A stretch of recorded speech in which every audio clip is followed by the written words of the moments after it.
Hello guys, my name is Guri. ये मेरी first video है यूट्यूब पर। और जो मैंने चैनल स्टार्ट किया है स्पेशली उन स्टूडेंट्स के लिए है जो यूपीएससी और किसी भी स्टेट एग्ज़ाम्स के लिए तैयारी कर रहे हैं और स्टडीज़ एक्सपेंसिव स्टडीज़ इंस्टीट्यूट्स में अफोर्ड नहीं कर सकते। सो या this channel is for those people. और इस चैनल में मैं सीरीज़ स्टार्ट करूँगी मॉडर्न हिस्ट्री के लिए, इकोनॉमी, पॉलिटी, इन्वायरमेंट और इन फ्यूचर और भी बहुत सारे सब्जेक्ट्स पर मैं सीरीज़ स्टार्ट करूँगी। So I hope you guys will like my video and subscribe to my channel and let me just tell you this is my first video. So अभी मुझे इतनी नॉलेज नहीं है यूट्यूब के बारे में। सो I hope you guys will cooperate with me. So yeah, today we will be starting about modern history chapter number 1. इस chapter number 1 में हम स्टडी करने वाले हैं। वैसे तो जो मॉडर्न हिस्ट्री है वो स्टार्ट होती है अराइवल ऑफ ब्रिटिशर्स और we can say arrival of European powers, जिसमें हम देखेंगे कि बहुत सारी जो यूरोपियन पावर्स थी वो आई थी, कुछ पहले कुछ बाद में। बट हम वहाँ से ना पढ़ के सबसे पहले हम जो बैकग्राउंड का सीन है वो देख लेते हैं। बिकॉज़ अगर हमने एक बार उसके बारे में पढ़ना स्टार्ट कर दिया और बीच में अगर बैकग्राउंड में मुगल्स के बारे में कोई भी बात आई, तो हमें उसमें प्रॉब्लम आ सकती है समझने में, वो चीज़ हमें पिंच कर सकती है। सो या उस वहाँ से स्टार्ट करने से पहले ही मैं जो है आपको यहाँ पर बैकग्राउंड में लेकर जाऊँगी और वहाँ पर बताऊँगी कि पास्ट में क्या-क्या चीज़ें हुई थी। फिर वो एक बार कवर अप करने के बाद हम स्टार्ट करेंगे कि हाँ, कैसे फिर ब्रिटिशर्स और यूरोपियन पावर्स जो थी वो आई और कैसे सब कुछ स्टार्ट हुआ। सो या सबसे पहले हम बात करेंगे कि देखो हिस्ट्री बिल्कुल भी डिफ़िकल्ट नहीं है। हाँ, हिस्ट्री में इतनी बात ज़रूर है कि इसमें जो डेट्स हैं या जो फैक्ट्स हैं वो आपको जल्दी से याद नहीं होंगे। सो उसके लिए तो मैं सजेस्ट करूँगी कि आप ज़्यादा से ज़्यादा मल्टीपल रिवीजन लीजिए, क्योंकि हिस्ट्री जो है उसमें आपको आप स्टोरीज़ को पढ़ोगे, आप देखोगे कि चीज़ों का क्या सीक्वेंस है और उसके साथ में पैरेलल इन्फॉर्मेशन कैसे चल रही है।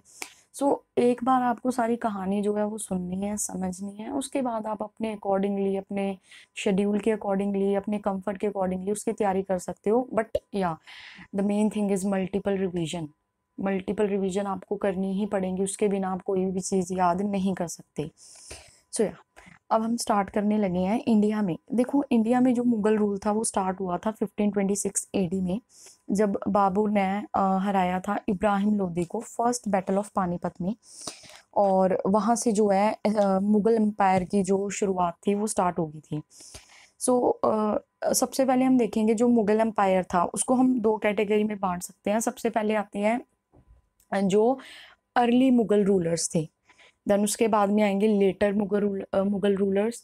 लेकिन हम इनको अर्ली मुगल रूलर्स और लेटर क्यों बोल रहे हैं? एक्चुअली जो अर्ली मुगल रूलर्स थे वो बहुत ही ज़्यादा पावरफुल थे, बहुत ही ज़्यादा एबल्ड थे। लेकिन बाद में जो लेटर मुगल रूलर्स आए उसमें हम देखेंगे कि कैसे वो काफ़ी वीक और इनकॉम्पिटेंट थे।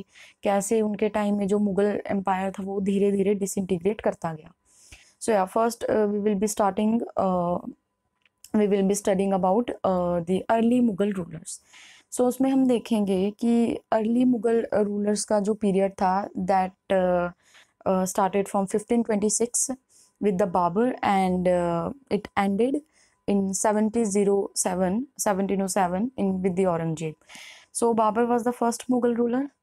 Then came Humayun, then Akbar, Jahangir, Shahjahan and Aurangzeb. आप इसको लाइन वाइज याद रखने के लिए एक अक्रोनियम जो है मैं आपको बता देती हूँ, आप उसके अकॉर्डिंगली इसको याद रख सकते हैं। आप इंडिया में रहते हो तो आपको पता है there is a political party called Bhajpa. आप भाजपा को भाजसा कर दीजिए, सो वो जो है इसके लिए एक्रोनियम जो है सेट हो जाएगा, ठीक है। सो इसके बाद औरंगजेब के बाद जितने भी मुगल रूलर्स आए वो स्ट्रॉन्ग नहीं थे, वो बिल्कुल भी स्ट्रॉन्ग नहीं थे। हम देखेंगे भी कि कैसे वो स्ट्रॉन्ग नहीं थे। सो यहाँ पर आप देख सकते हो कि ग्रोथ जो है मुगल एम्पायर की वो कैसे हुई थी। यहाँ पर आप देखोगे कि यहाँ पर साइड में लिखा हुआ है कि 1525 के टाइम, और या 1526 आप बोल सकते हो, बाबर जो है उसने कौन कौन से एरिया पे जो था अपना कवर अप किया था, किस एरिया पे उसका शासन था, तो आप देख सकते हो ये जो ब्लू लाइन मार्क की गई है। देन जो येलोइश एरिया है, ये एरिया अकबर के समकालीन अकबर के सॉरी टाइम में जो था वो ऐड किया गया था। देन उसके बाद औरंगजेब जो था वो 1707, मतलब आप देख सकते हो कि अकबर के बाद जो मुगल एम्पायर का जेनिथ है, जो मुगल एम्पायर अपने एक्सटेंट पे पहुंचा है, जो सबसे ज्यादा एक्सटेंड हुआ है वो हुआ है औरंगजेब के टाइम में।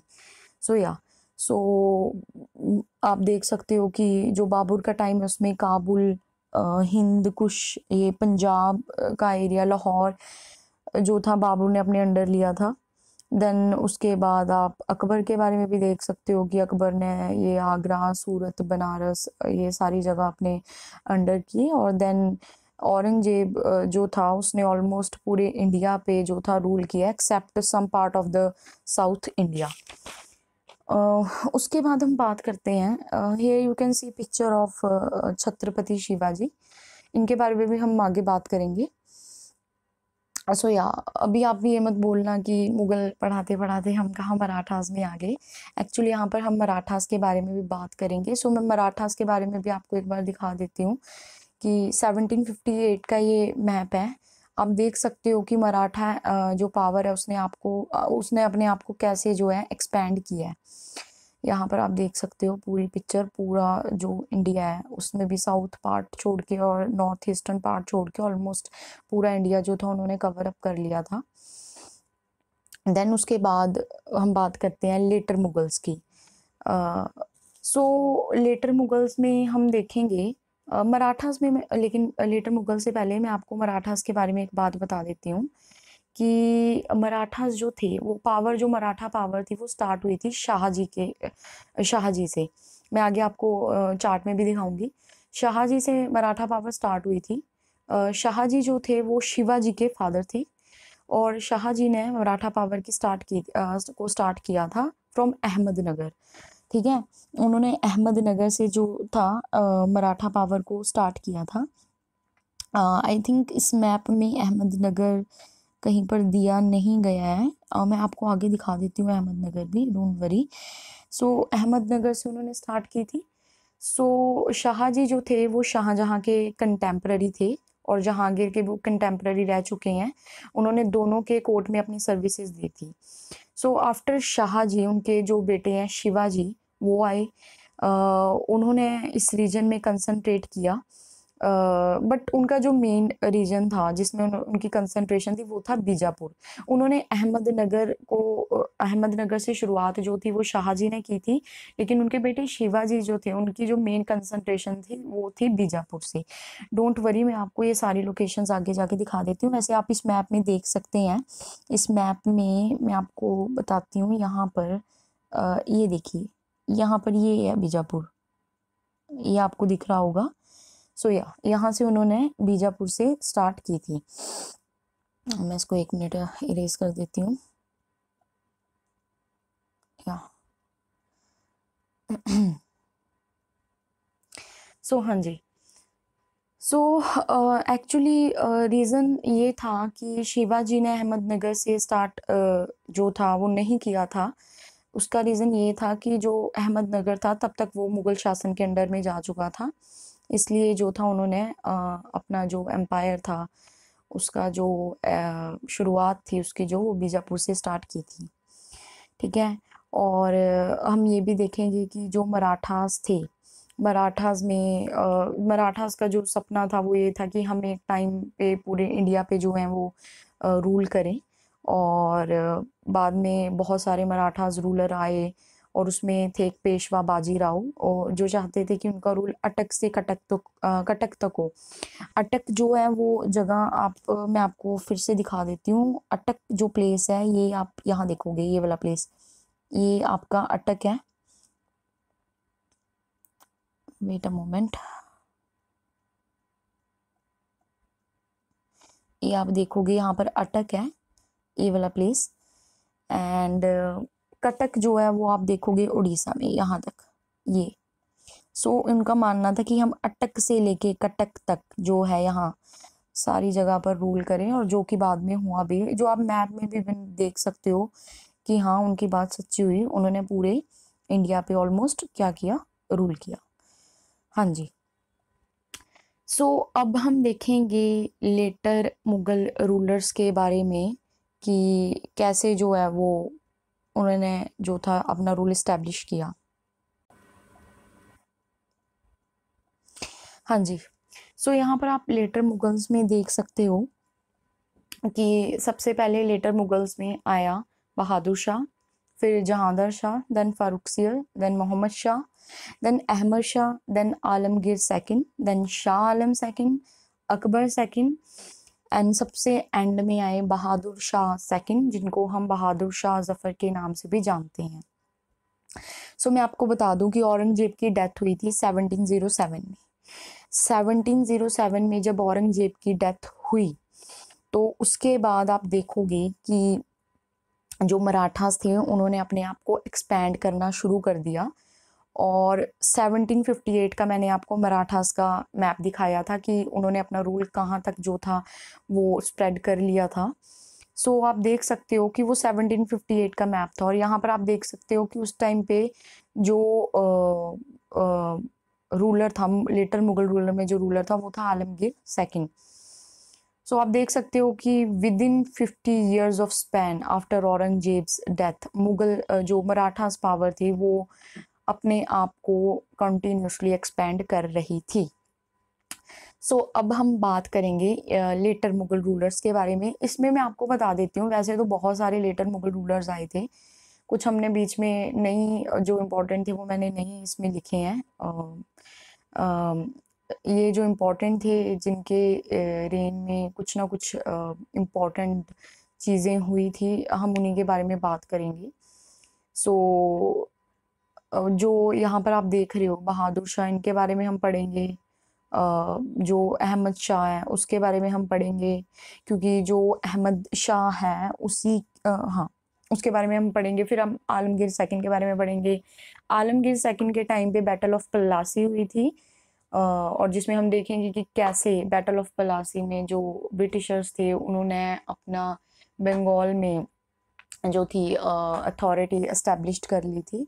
देन शाह आलम सेकंड के बारे में देखेंगे, उसके टाइम में सबसे फेमस बैटल ऑफ बक्सर हुई, जिसमें हम देखेंगे कि ब्रिटिशर्स जो थे फिर तो मतलब उनकी जय जयकार होगी, बस उसके बाद वही थे और कोई तो है ही नहीं था, हम उनके बारे में भी देखेंगे।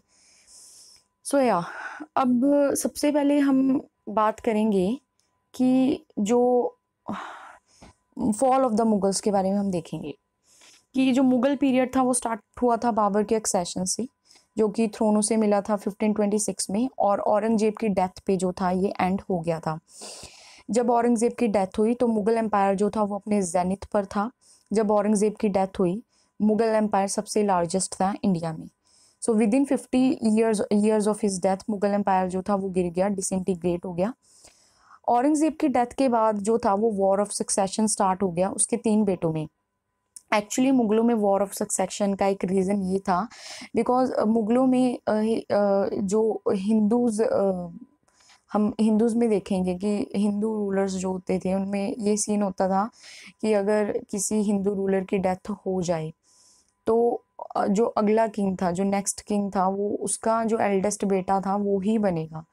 सो अगर चाहे वो हिंदू रूलर बोल के भी ना जाए कि कौन अगला रूलर होगा, ये सबको पता था कि वो जो है एल्डेस्ट सन ही बनेगा।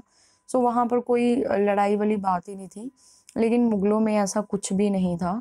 सो जब भी मुगलों में किसी किंग की डेथ होती थी तो जो वहाँ पर जो लड़ाई की सिचुएशन थी वो पैदा हो जाती थी, बिकॉज वहाँ पर कोई भी ऐसा प्री डिसाइडेड नॉर्म नहीं था कि कौन जो है वो नेक्स्ट किंग बनेगा। सो हम देखेंगे कि औरंगजेब की डेथ के बाद भी वॉर ऑफ सक्सेशन जो था वो स्टार्ट हो गया उसके 3 बेटों में। उसके 3 बेटों का नाम था मुअज्जम, मोहम्मद आजम शाह एंड काम बख्श। लास्ट में हम देखेंगे कि मुअज्जम जो था वो सबसे बड़ा था, उसी की जीत हुई, और उसने अपना नाम जो था कन्वर्ट कर लिया टू बहादुर शाह। लेकिन उससे पहले मैं आपको एक इम्पॉर्टेंट बात बता देती हूँ। औरंगजेब के 3 बेटे थे, मोहम्मद आजम शाह, मुअज्जम एंड कामबख्श, राइट। हम देखेंगे कि जब इनके बीच में विवाद की स्थिति पैदा हुई थी, तो ऐसे नहीं कि मुअज्जम जो था वो एक ही बार में जीत गया। सबसे पहले जीत जो थी वो मोहम्मद आजम शाह की हुई और उसने अपने आप को किंग भी डिक्लेयर कर दिया था। बट उसने 3 मंथ्स के लिए ही रूल किया और एंड में फिर एट द एंड जो था वो मुअज्जम जीत गया और उसने जो है सीट ले ली। तो अगर उसने सीट ले ली तो फिर हम जो थे मोहम्मद आजम शाह की बात ही क्यों कर रहे हैं? जब उसने रूल ही 3 मंथ्स के लिए किया फिर इसकी बात ही क्यों की जा रही है? एक्चुअली उसके पीछे भी रीज़न है। उसके पीछे रीज़न ये है कि जो मोहम्मद आजम शाह है, इसका हम यहाँ पर लिंक करेंगे मराठास के साथ कि इसने ऐसा क्या किया था। एक्चुअली मराठा पावर को एक न्यू डायरेक्शन इसने दी थी। मैं बताती हूँ एक्चुअली हुआ क्या था। उसके पहले मैं आपको ये दिखा देती हूँ। आप ये देखिए, सक्सेशन आफ्टर शिवाजी। शिवाजी के बाद जो थे, आपको पता है शिवाजी से पहले तो शाहजी थे, राइट। जो एक्चुअल पावर है वो शिवाजी से स्टार्ट हुई। शिवाजी के 2 बेटे थे, that was Raja Ram and Sambhaji. आगे संभाजी के भी एक बेटे थे साहू जी और राजा राम के भी एक बेटे थे शिवाजी सेकंड। बात क्या हुई, पहले आप इसको ध्यान से देख लीजिए, ये बहुत इंपॉर्टेंट है। शाहजी से मराठा पावर स्टार्ट हुई। देन आफ्टर शाहजी आपको पता है उनका बेटा शिवाजी आया। शिवाजी ने जो मराठा पावर है उसको स्ट्रेंथन किया। शिवाजी की डेथ के बाद उनका बेटा, ऑब्वियस है कि वो हिंदू रूलर्स थे, तो उनमें जो नेक्स्ट किंग है that will be the eldest one, वो थे संभाजी। संभाजी जो थे वो गद्दी पर बैठ गए। संभाजी जो थे उनका लगातार जो कन्फ्रंट्रेशन था वो औरंगजेब के साथ होता रहता था। एक कन्फ्रंटेशन में जो संभाजी थे औरंगजेब के साथ, जब उनका कन्फ्रंटेशन हो रहा था तो संभाजी उसमें हार गए थे। उनको कैप्चर कर लिया गया, उनको मार दिया गया औरंगजेब के द्वारा। लेकिन संभाजी की जो वाइफ थी और उनका जो बेटा था साहू जी, यहाँ पर आप देख सकते हैं, उनको औरंगजेब ने कैप्चर कर लिया, उनको नहीं मारा था।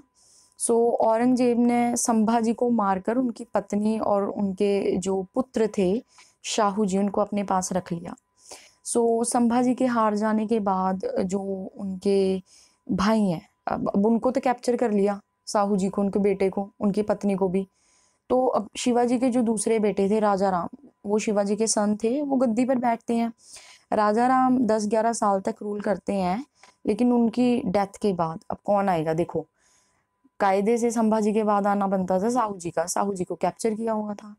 अब राजा राम गद्दी पे बैठे तो अब ऑब्वियस ही है कि राजा राम के बाद उनका बेटा, राजा राम का बेटा शिवाजी सेकंड, वो गद्दी पे आएगा, राइट, शिवाजी का ग्रैंडसन।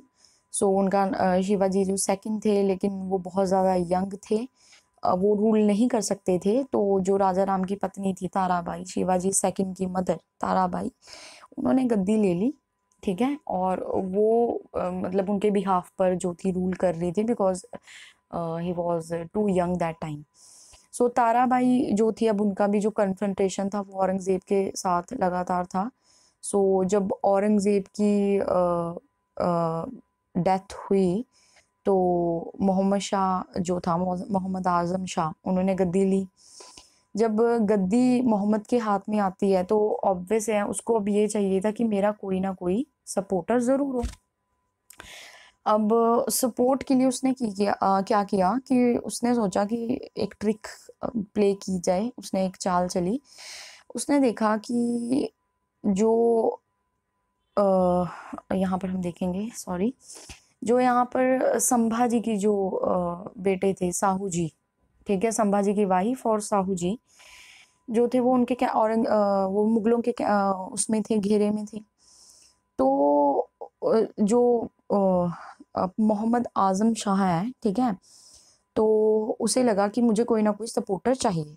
अब ताराबाई और शिवाजी सेकंड तो सपोर्ट करने वाले थे ही नहीं। उसने ट्रिक खेली। उसने जो कैप्चर्ड वाइफ थी और सन थे संभाजी के, वो मुगल के कंट्रोल में थे। तो वैसे उसे भी पता था कि कायदे से संभाजी के बाद जो गद्दी का जो मेन हकदार है वो शाहू जी था, लेकिन गद्दी किसने ले ली थी? राजा राम ने, राइट। फिर राजा राम की डेथ के बाद शिवाजी सेकंड ने ले ली थी। तो मोहम्मद आजम शाह ने शाहू जी को फ्री किया और उनको कहा कि तुम अपनी जाके गद्दी की डिमांड करो ताराबाई से। सो जब शाहू जी वहां गए तो ताराबाई जो थी उन्होंने ऑब्जेक्ट किया, ठीक है, उन्होंने कन्फ्रंट किया शाहू जी को।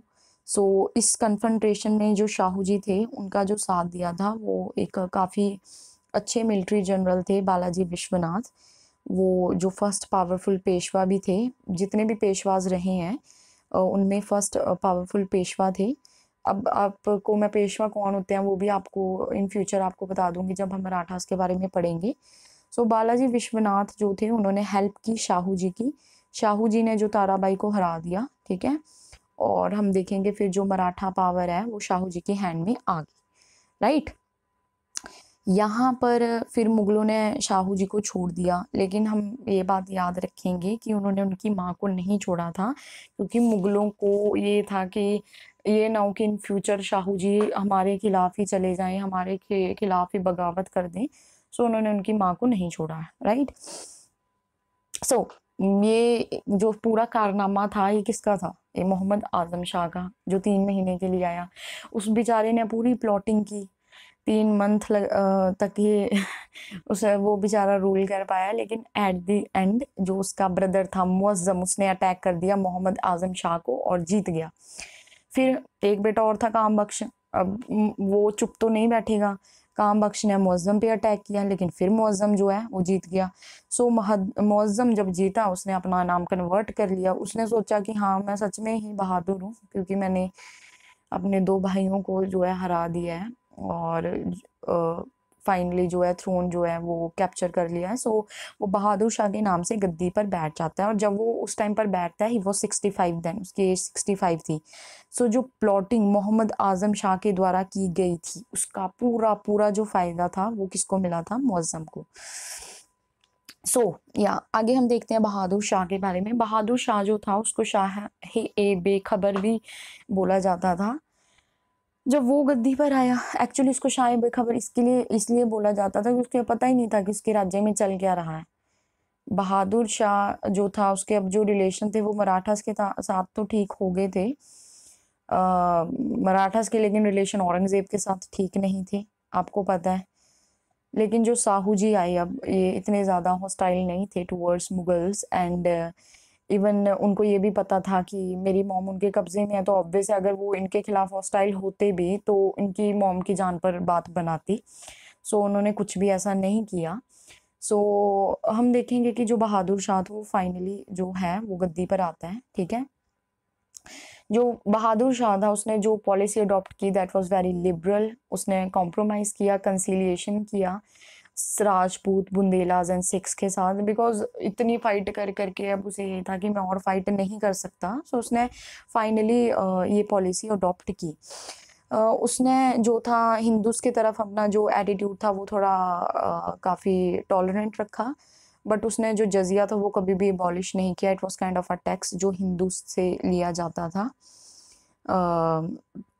देन उसके बाद ये भी बिलीव किया जाता था जो रियल पावर थी वो बहादुर शाह के हैंड में नहीं थी, that was under the in the hands of his वजीर जुल्फिकार खान, राइट।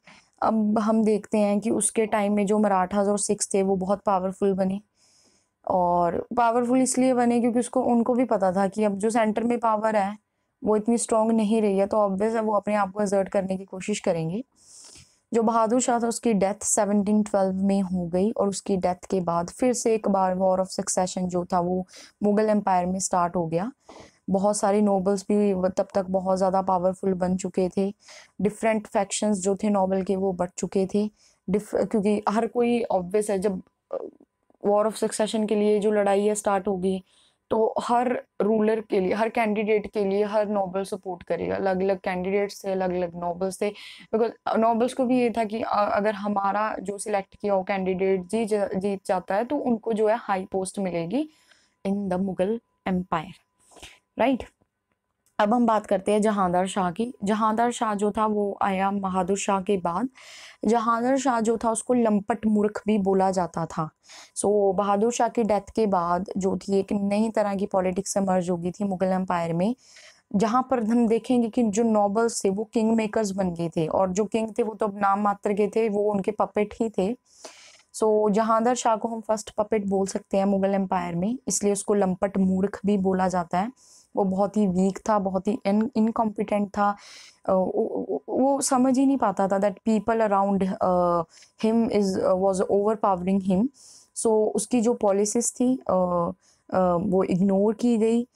उसको जो बोला जाता था वो वही करता था, अपना उसका कुछ भी दिमाग नहीं चलता था। That is why he ruled only for a year. और जहांदार शाह जो था उसके ऊपर नॉबल्स का बहुत ज़्यादा जो था वो प्रभाव था, कि कई बार तो नॉबल्स जो थे वो अपनी गलत चीज़ें भी उससे मनवा लेते थे, राइट। उसके कोर्ट में भी जहांदार शाह जो था वो भी बहुत मज़े वाली लाइफ जी रहा था। उसके कोर्ट में हमेशा जो थी डांसिंग चलती रहती थी। There was one of the lady जिसका नाम था लाल कंवर, एक डांसिंग गर्ल थी, उसकी कोर्ट में बहुत ही डोमिनेटिंग थी ये। सो जहांदर शाह को जो डिफीट है वो एक बैटल होती है आगरा की, right. He was defeated in the battle of Agra with the support of Syed brother. He fled to Delhi where he was captured and handed to the Farrukhsiyar and was jailed and later got killed. So वहां से वो दिल्ली भाग जाता है, वहां पर उसको capture कर लिया जाता है। और एक्चुअली यहाँ लिखा हुआ है was defeated in the battle of Agra with the support of Syed brothers. जो जहांदर शाह है वो बैटल ऑफ आगरा में हार जाता है, राइट। इसको जो था, जो जहांदर शाह के बाद नेक्स्ट फरुखसियर आया उसने हराया था, उसने जो था इसको बैटल ऑफ आगरा में हरा के जो कैप्चर था वो जो थ्रोन था वो कैप्चर किया। और इसमें फरुखसियर की जो मदद थी वो सैयद ब्रदर्स ने की थी। सो फिर हम देखेंगे कि जो ये जहांदर शाह है वो दिल्ली भाग जाता है, वहां पर इसको कैप्चर कर लिया जाता है और बाद में इसको फरुखसियर को हैंड ओवर कर दिया जाता है। Then he was jailed and later इसको मार दिया जाता है, right. So yeah, this is a picture of Sayyid brothers living thug life. Actually मैंने यहाँ क्यों लिखा है लिविंग ठग लाइफ, क्योंकि इनकी life seriously it was thug life. Because इनको जो था ये रियल किंग मेकर्स थे, इन्हीं के अकॉर्डिंग सब कुछ चल रहा था। जो मुगल पावर थी दैट वाज जस्ट सिंबॉलिक, जो था वो उनके अकॉर्डिंगली चल रहा था।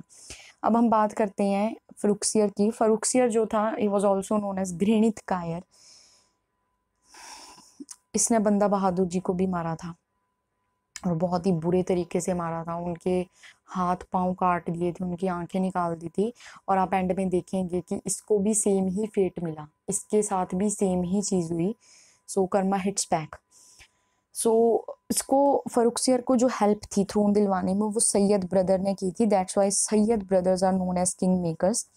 सैयद ब्रदर्स का नाम आप देख लीजिए, Sayyid Abdullah Khan and Hussain Ali Khan. Both brothers वो दोनों बहुत स्ट्रॉन्ग एडमिनिस्ट्रेटर थे। वो ही डिसाइड करते थे नेक्स्ट मुगल किंग कौन होगा, रियल अथॉरिटी उनके हाथ में थी। Farrukhsiyar was just a symbolic king. जो सैयद ब्रदर थे इन्होंने कोशिश की वो मराठास के साथ शांति बनाए रखें, जाट्स के साथ शांति बनाए रखें, राजपूत के साथ भी। और इन्होंने जो सिख रिवोल्ट है उसको दबाने में भी ये सक्सेसफुल हुए। और इन्हीं के टाइम जो सिख लीडर थे बंदा सिंह बहादुर, उनको जो है बहुत बुरी तरह जो थी डेथ जो थी वो देगी, जो मारा गया। सो 1770 अब हम देखेंगे, सॉरी 1717 में जो फरुखसियर था उसने एक फरमान इशू किया था ब्रिटिश ईस्ट इंडिया कंपनी को, कि वो राइट टू डिसाइड कि वो मुगल एम्पायर में कहीं भी रह सकते हैं, कहीं भी फ्री ट्रेड कर सकते हैं, और वो भी जस्ट उनको ईयरली पेमेंट करनी होगी। That was of 3000 rupees which was nothing, जो कुछ भी नहीं थी। सो यहाँ पर क्वेश्चन बनता है कि इतनी दयालुता का रीज़न क्या था। जो फरुखसियर था एक्चुअली फरुखसियर को एक डिजीज़ था, आई थिंक उसको कोई इन्फेक्शन थी, और उसकी जो इन्फेक्शन थी वो एक सर्जन थे, ब्रिटिश सर्जन विलियम हैमिल्टन। ये ज़रूरी नहीं है इनके बारे में, मैं जस्ट आपको एक्स्ट्रा नॉलेज के लिए बता रही हूँ। उन्होंने उनकी जो थी इन्फेक्शन ठीक की थी। सो इससे खुश होकर जो ये हमारे फरुखसियर जी थे, इन्होंने उनको फरमान दे दिया। रॉयल फरमान उस टाइम में बहुत बड़ी चीज होती थी, किसी को रॉयल फरमान देना। सो ये कुछ भी दे सकते थे, ये उसको कोई हाई रैंक दे देते, पैसा दे देते, नहीं, लेकिन इसको यही देना था और इसने यही दिया। और इन्होंने ईस्ट इंडिया कंपनी को फरमान दे दिया, ये लो शाही फरमान, और जाके आप ऐश करो।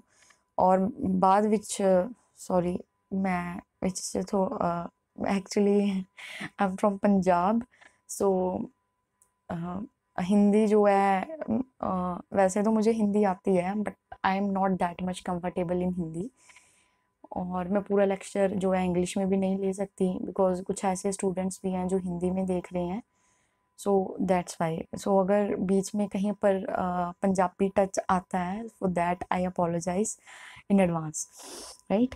सो ये जो शाही फरमान था यही बाद में बोन ऑफ कंटेंशन बना। जो फरुखसियर था उसको बाद में पता लग गया कि जो सैयद ब्रदर है उनकी पावर इंक्रीज होती जा रही है। फरुखसियर जो थे उनको पता, फरुखसियर को पता लग गया था कि जो सैयद ब्रदर्स हैं वो मुझको कंट्रोल करने की कोशिश कर रहे हैं। सो सैयद ब्रदर्स जो थे उनके और फरुखसियर के बीच में बहुत सारे डिफरेंसेस आ गए। सो फरुखसियर ने कोशिश की कि मैं जो है इनसे कोशिश करता हूँ कि अपना पीछा छुड़ाने की। उसने 3 बार ट्राई भी किया, बट लेकिन वो क्या हो गया, फेल हो गया। इसके बारे में सैयद ब्रदर्स को पता लग जाता है कि ये हमारे खिलाफ जो है कॉन्स्पिरेसी रच रहा है। सो वो अलायंस बनाते हैं बालाजी विश्वनाथ के साथ, जो कि मराठा रूलर थे, और उनकी मदद से, मराठा ट्रूप्स की मदद से सैयद ब्रदर जो है फरुखसियर को मार देते हैं। सो हम यहाँ देखेंगे कि कैसे, हमने यहाँ देखा कि फरुखसियर को पता लग गया कि सैयद ब्रदर्स मुझे कंट्रोल कर रहे हैं, उसने कॉन्स्पिरेसी बनाई उनके खिलाफ, लेकिन वो फेल हो गया। लेकिन जब सैयद ब्रदर्स को इसके बारे में पता लगा तो सैयद ब्रदर ने पहले ही प्लॉटिंग कर रखी थी, उन्होंने बालाजी विश्वनाथ के साथ बात कर रखी थी। Balaji Vishwanath was that time Peshwas among Marathas. So Balaji को उन्होंने बोला कि आइए आप हमारी मदद कीजिए और इसके बदले में हम आपको कुछ दे देंगे। सो उन्होंने उसकी हेल्प की, और हम देखेंगे कि कैसे जो फरुखसियर उसको मार दिया गया, कैप्चर किया गया, टॉर्चर किया गया, उसकी आंखें निकाल दी गई, राइट। सो अब इसके बाद जो फरुखसियर की डेथ के बाद सैयद ब्रदर्स को चाहिए था कोई नया किंग। सो हम देखेंगे कि वो नया किंग कौन है। वैसे तो हम मेनली पढ़ते हैं कि नया किंग जो है, ये आपको मैं पीछे दिखा देती हूँ, जो नया किंग था वो था मोहम्मद शाह। लेकिन इससे पहले 2 किंग और आते हैं, मैं उनके बारे में आपको बता देती हूँ थोड़ा सा, जस्ट रफ़ी उस दरजात एंड रफ़ी उस दौला। सैयद ब्रदर्स जो थे after the death of Farrukhsiyar, उन्होंने उन दोनों को बिठाया बारी बारी करके, दोनों को मतलब एक साथ नहीं बिठा दिया, पहले रफ़ी उस दरजात को बिठाया, उसकी डेथ होगी शॉर्ट पीरियड ऑफ टाइम में, आई थिंक लंग डिजीज की वजह से। फिर आया उसी का ब्रदर रफ़ी उस दौला, उसको बिठाया गया और फिर उसकी भी डेथ होगी, right. Then came Mohammad Shah Rangila. Mohammad Shah Rangila जो था ये फाइनली इसने जो था, मतलब हम बोल सकते नहीं हैं, बोलेंगे ही, इसने जो था सैयद ब्रदर्स को हरा दिया था। इसको जो छुटकारा चाहिए था सैयद ब्रदर से वो मिल गया था। इसमें इसकी हेल्प किसने की? एक्चुअली जो सैयद ब्रदर था, पहले सैयद ब्रदर्स ने हेल्प की इसको थ्रोन दिलवाने में। ये थ्रोन पे बैठा, ये ग्रैंडसन था बहादुर शाह का। So, taking advantage of the weak rule of him and the constant rivalry between various factions of nobility, some powerful and ambitious nobles established independent states like Deccan under Nizam ul Mulk. So, आप यहाँ देख सकते हैं कि काफ़ी week ruler था। So, इसके time में बहुत सारे आप देखोगे कि नोबेलिटीज ग्रुप जो हैं वो बन गए थे, स्ट्रॉन्ग इंडिपेंडेंट स्टेट बन गए थे, लाइक हैदराबाद, बंगाल, अवध, रोहिलखंड, राइट। और ये जो इंडिपेंडेंट स्टेट थे ये ट्रिब्यूट देते थे मुगल एम्पायर को, पर इसके सुनते नहीं थे, प्रैक्टिकली ये अपनी ही करते थे जो भी करते थे। हैदराबाद, बंगाल, अवध, इनकी जस्ट नॉमिनल लॉयलिटी थी towards the Mughal empire, but practically जो हम देखेंगे मुगल एम्पायर जो था टूट चुका था। सो आगे हम ये भी देखेंगे कि जो एम्पायर की वीकनेस थी उसको, उसकी जो धज्जियां थी वो नादिर शाह ने उड़ा दी, जो बची कुची थी जब नादिर शाह का इन्वेजन हुआ था। सो उसने मुगल एम्परर को कैसे जेल में डाल दिया था और दिल्ली को भी लूटा था, वो भी हम देखेंगे।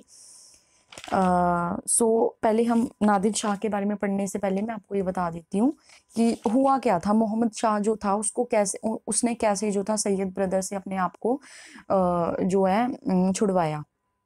एक्चुअली क्या हुआ कि पहली बात तो मोहम्मद शाह रंगीला की इसमें जो हेल्प थी वो की थी निज़ाम उल मुल्क, इनके बारे में हम आगे पढ़ेंगे।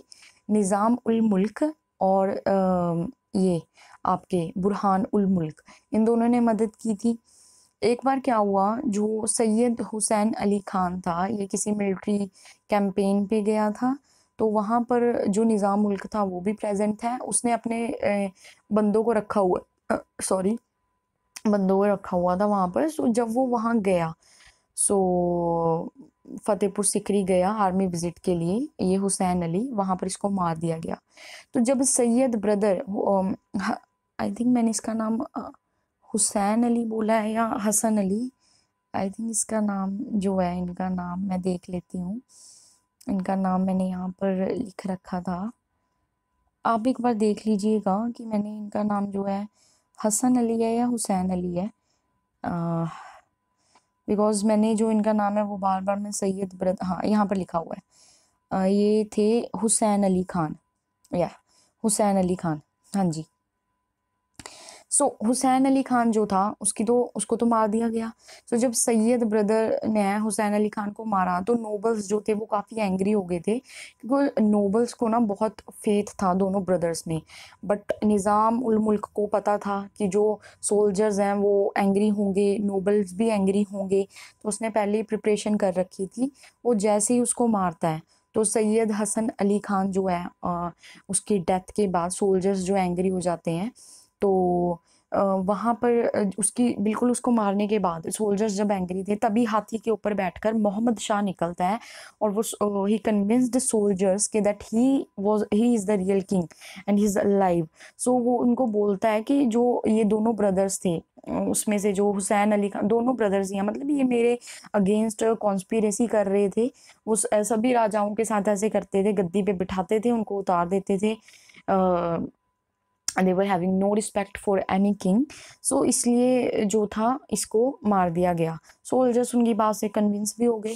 सो उन कन्विंस होने के बाद जो कॉन्स्पिरेसी थी रंगीला की वो सक्सेसफुल हो गई। अब बचा सेकंड ब्रदर हसन अली खान, जो था वो अपनी आर्मी लेके पहुंचा मोहम्मद शाह के खिलाफ अटैक करने के लिए, बट उसको भी हरा दिया गया, उसको भी बाद में जेल डालकर उसको जहर देके मार दिया गया। सो यहाँ तक हमने पढ़ लिया मोहम्मद शाह के बारे में।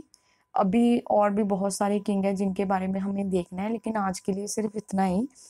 इसके बाद हम देखेंगे कि कैसे, क्योंकि मोहम्मद शाह के टाइम में नादिर शाह का अटैक होता है। सो आगे किंग्स के बारे में पढ़ने से पहले हम नादिर शाह के बारे में पढ़ेंगे, फिर हम जो अगले किंग्स हैं, लेटर मुगल रूलर्स हैं, उनके बारे में पढ़ेंगे।